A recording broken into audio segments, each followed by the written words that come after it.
So I want to talk a little bit about actually like what the science is between this hangry-ness, because it's a real medical phenomenon. Yeah. So this happened to me yesterday. I'm embarrassed to admit. Oh I no. suffered a case of hangry-ness that Did got me you? in a fight with a friend. Yeah, it was.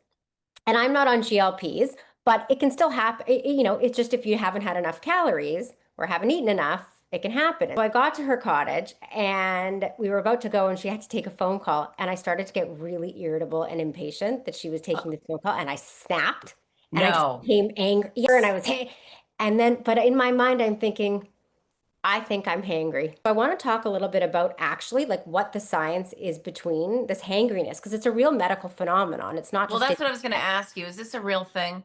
Yeah, it is a real thing. And I'll tell you the four reasons why. One is it's a result of hypoglycemia. So basically, when your blood sugar starts to decrease, Hmm.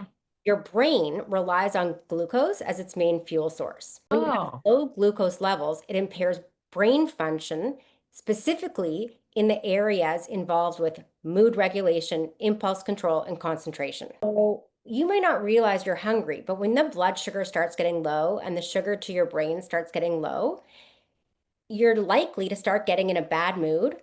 You might get irritable and you can't concentrate, you can't focus, you can't think as well. Two is it activates your hormone response, your fight or flight mechanism.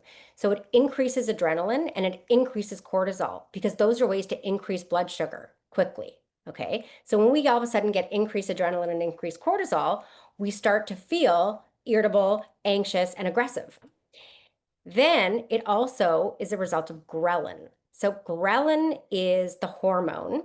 When your stomach is empty, it releases ghrelin to make you hungry, to increase appetite. Ghrelin also affects the amygdala.